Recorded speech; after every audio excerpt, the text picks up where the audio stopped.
estar aquí celebrando tantas cosas como hay que celebrar hoy, ¿no? No solo los 30 años de vida de Amafe, sino también todo lo que se ha avanzado en la sensibilización de la sociedad frente a problemas o a trastornos mentales. Y probablemente una base importante de esa sensibilización radica en lo que ha comentado antes Bárbara y que figura en el lema de Amafe de esta celebración, y es que estamos hablando de personas a personas. Y eso es muchísimo más que un diagnóstico. Ya lo decía Bárbara, una persona a la que se le ha diagnosticado de un trastorno mental, el trastorno mental no constituye la totalidad de lo que esa persona es. Es una parte, es algo que dificulta mucho su vida, pero es algo que no la anula. Afortunadamente se tienen muchísimos recursos y muchas otras cualidades estupendas que les hacen seguir adelante. Y esto es lo que vamos a ver hoy con algunos ejemplos.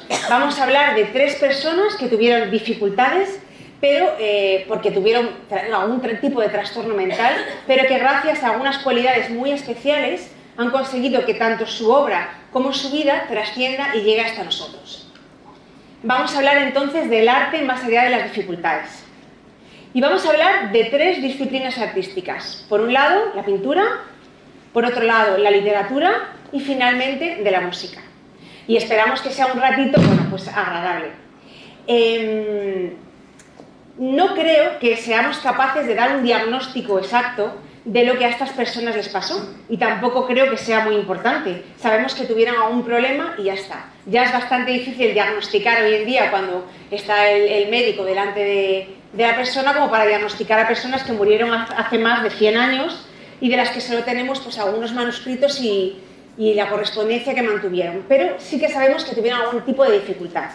Ahora, de lo que yo estoy segura es que vamos a disfrutar muchísimo con la música que nos va a interpretar Beatriz y que va a ir después de cada ejemplo para que reflexionemos un poco de lo que hayamos oído y cada uno saque las conclusiones de lo que les pudo pasar a estas personas. Así que comenzamos hablando de pintura. Y si hablamos de pintura y hablamos de un problema mental, ¿a quién se nos viene a todos a la cabeza? Pues a Van Gogh, efectivamente, a Vincent Van Gogh, que nació en el año 1853. Él era hijo de un pastor protestante y nació en Holanda. Tuvo 5 hermanos más, pero con el que realmente tuvo muchísima relación y constituyó una parte muy importante de su vida fue con su hermano Theo, que era 4 años menor. Cuando Van Gogh cumplió 16 años, se marchó a trabajar en una sucursal de un marchante de arte de París que había abierto en La Haya. Allí pronto se interesó por todo lo que eran las artes plásticas y además destacó por una gran sensibilidad. Era una persona de carácter muy introvertido, pero con mucha sensibilidad. Y para premiar su trabajo y para premiar esto e incentivarlo, lo mandaron a Londres y lo mandaron después a la sucursal de París.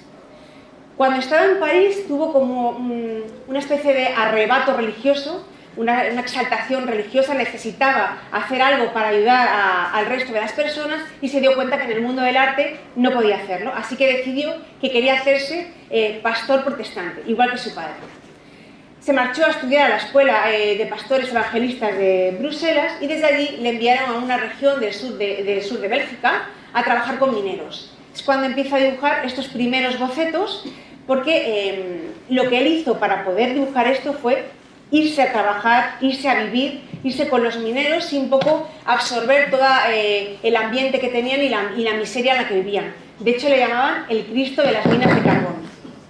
La verdad es que parece ser que se pasó de compañerismo, de fervor religioso, y lo echaron de la escuela de pastores protestantes. Así que se encontró con 27 años en casa de sus padres, sin vocación religiosa, sin fe y sin trabajo. Y aquí fue cuando su hermano Theo le brindó una gran ayuda proponiéndole que se dedicara a la pintura. Theo en ese momento trabajaba como marchante de arte en París y le propuso que Vincent le mandara las obras que fuera pintando y a cambio él le enviaría un dinero para que sobreviviera. Y eso se puede ver en multitud de cartas y de correspondencias que mantuvieron. Además son cartas escritas con un estilo literario fantástico y lleno de reflexiones y de bocetos de lo que iba pintando Van Gogh, como la que tenemos en esta imagen. Se fue a estudiar y allí siguió relacionándose con gente de los estratos sociales más bajos. De hecho, este famoso cuadro de los comedores de patatas es de esa época. Pero llegó un momento que se cansó de no ganar dinero y que su hermano lo mantuviera. Y entonces se marchó a París. curiosamente, a vivir a casa del hermano. Pero bueno, y allí dibujó este primer cuadro que tenemos de las vistas que tenía desde el apartamento de su hermano.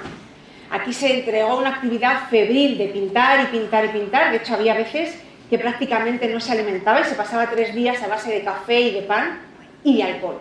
Empezó a beber mucho y tuvo problemas de salud a nivel gástrico, también perdió todos los dientes, pero a cambio conoció la pintura de Manet y conoció personalmente a Toulouse-Lautrec y sobre todo a Gauguin, que acababa de llegar de la Martinica y que le marcó mucho su vida. De hecho, aquí en esta foto están Van Gogh y Gauguin, es la única foto que se tiene de los dos. Intentó convencerle para que le acompañara al sur de Francia, porque notaba que en París su salud se iba a seguir deteriorando. Allí en Arles, en la Provenza, alquiló 4 habitaciones en esta casa, en la Casa Amarilla, y una de ellas es la famosa habitación de Van Gogh, que era donde él dormía. La puerta de al lado, esta puerta de aquí, comunicaba con una habitación que le ofreció a Gauguin para que le acompañara y juntos empezaran a experimentar y empezaran a probar nuevas técnicas artísticas. De hecho, crearon lo que se llamaba el Taller del Sur. Gauguin finalmente aceptó y acudió allí. Pero ambos eran de un temperamento muy complicado, eran difíciles de llevar. Estuvieron una época pintando, pero acabaron como el Rosario de la Aurora. De hecho, la cuestión acabó con una oreja de por medio, que es la que todos conocemos.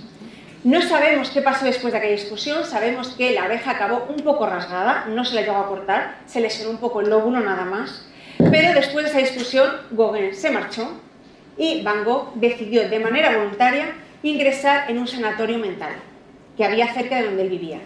Aquí, bueno, la verdad que no lo pasó mal, tenía bastante libertad, retomó de nuevo la pintura y pintó más de 150 obras, algunas las vamos a ver a continuación. Pero cuando salió de aquí seguía triste, seguía un poco cabizbajo y además recibió una carta de su hermano que le decía que tenían que apretarse el cinturón porque había cambiado de trabajo y no iba a ser posible el que le mandara tanto dinero.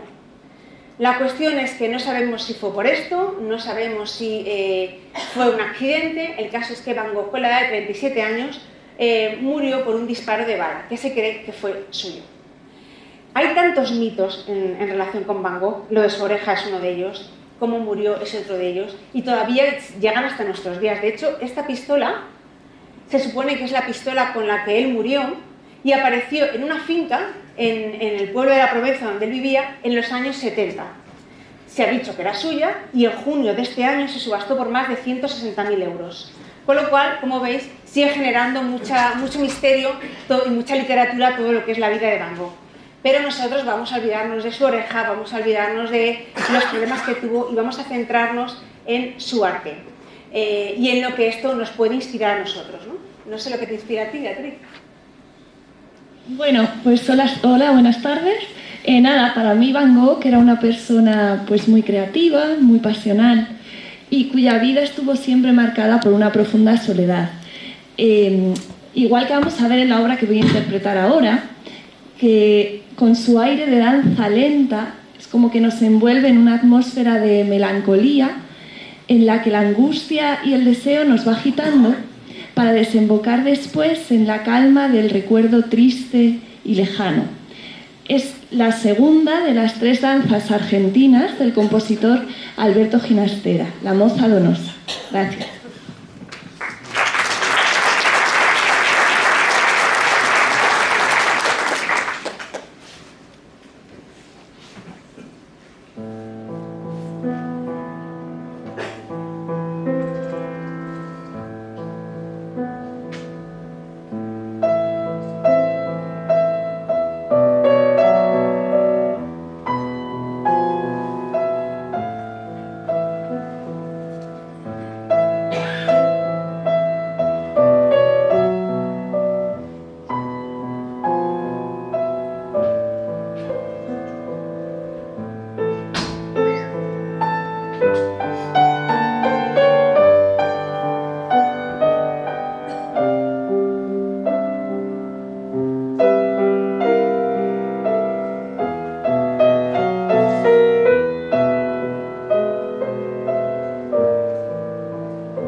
Pues vamos entonces con nuestra segunda protagonista del día de hoy, que va del tema de la literatura. Es Virginia Woolf, como no podía ser de otra manera. Fue una innovadora en la lengua inglesa, fue además una pionera en la defensa de los derechos de las mujeres. Ella nació en el siglo XIX y nació en una familia bastante acomodada. De hecho, su padre era Sir, y era historiador y era crítico literario. Eso hacía que se relacionara con gente muy relevante como Henry James, por ejemplo, que iba mucho por casa de Virginia. Además, su madre también se movía en un ambiente bastante artístico. De hecho, es la que aparece en este cuadro, y aquí está pintada por Burne-Jones, que era un pintor prerrafaelita. O sea, que en este ambiente de cultura que se respiraba en su casa, no necesitó tener una educación formal. De hecho, ella nunca fue a la escuela, para acabar siendo una mujer realmente muy culta. El problema vino cuando, en un corto intervalo de tiempo, fallece su madre, fallece la hermana mayor, que se había hecho cargo un poco de la economía de la organización doméstica, y fallece su padre. Ahí ella tiene su primera crisis. De hecho, tiene que ser ingresada en un hospital durante un periodo de tiempo por un cuadro que podríamos decir que fue depresivo. La cuestión es que cuando ella salió de este hospital, ya no volvió a la casa familiar de antes. Sus hermanos se habían mudado al barrio londinense de Bloomsbury, que es este que aparece aquí. Aquí empezaron también o continuaron con una actividad cultural febril. Los hermanos eran universitarios y recibían en esta casa a compañeros suyos universitarios. Hacían unas reuniones culturales de los jueves y crearon lo que se llamaba el Club de Bloomsbury. Tomaron relevancia enseguida, debían ser unos piezas tremendos, porque lo primero que hicieron, en el año más o menos 1910, fue disfrazarse o hacerse pasar por familia real de Abisinia y conseguir que les recibieran con honores de Estado y les dieran un paseo de 40 minutos por un acorazado de la Marina Real Inglesa. Claro, el escándalo fue fenomenal cuando se enteraron que eran unos impostores. De hecho, esta es Virginia.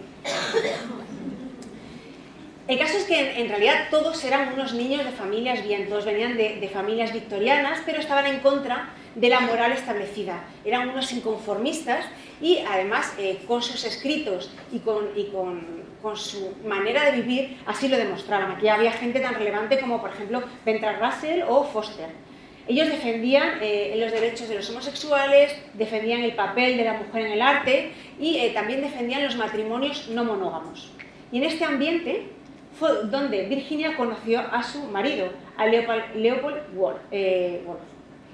Él era ensayista, era economista, era de una clase social un poco más baja que la suya, pero fueron un matrimonio muy bien avenido. De hecho, fundaron una editorial, Hogarth Press, y con esa editorial publicaron todas las obras de Virginia y también algunas de personas muy relevantes. Por ejemplo, obras de Freud fueron publicadas por su editorial. Como decía, era un matrimonio muy bien avenido y muy liberal, como correspondía a unos miembros del grupo de Bloomsbury, de tal manera que Virginia tuvo otro gran amor en su vida, que fue Vita. Vita era una aristócrata, escritora también casada, pero de mentalidad pues, muy liberal, y mantuvieron una relación que duró muchos años y de la que hay bastante correspondencia, incluso poesías que se escribieron la una a la otra. Ella sirvió de inspiración para una de las obras más importantes de Virginia, Orlando. La escribió inspirándose en uno de los castillos que tenía Vita, y en ella cuenta la vida de un personaje que vivió 5 siglos, primero como hombre y luego como mujer. Pero esta no fue la única obra importante de Virginia. Escribió obras muy relevantes para el feminismo, como por ejemplo fue Una habitación propia, en el que defendía el papel de la mujer y los derechos de la mujer en la independencia económica, o también, por ejemplo, Alfaro, que denunciaba la situación de la mujer en la Inglaterra contemporánea. La verdad es que a pesar de los altibajos que tuvo, esto no influyó mucho en su obra literaria, pero tuvo épocas terribles de depresión, alternando con épocas de mucha actividad. Por eso se ha pensado que pudo tener un trastorno bipolar, pero como decía antes, es muy difícil afinar con un diagnóstico. Lo que sí sabemos es que en el año 1941 tuvo otra de esas crisis depresivas que tenía ella, agravada por 2 hechos. Primero, porque su último trabajo no fue muy bien aceptado, y segundo, porque estamos en el año 41, en plena Segunda Guerra Mundial. Londres sufría un montón de bombardeos y uno de esos destruyó su casa. En ese momento estaba ya muy cansada, decidió escribirle una carta a su marido, y en esta carta le decía que no podía más, que no quería pasar por otra época de oscuridad que además había empezado a oír voces que le impedían concentrarse. Le daba las gracias por la vida que había tenido con él, pero se llenó los bolsillos del abrigo de piedras y se sumergió en el río que había al lado de su casa.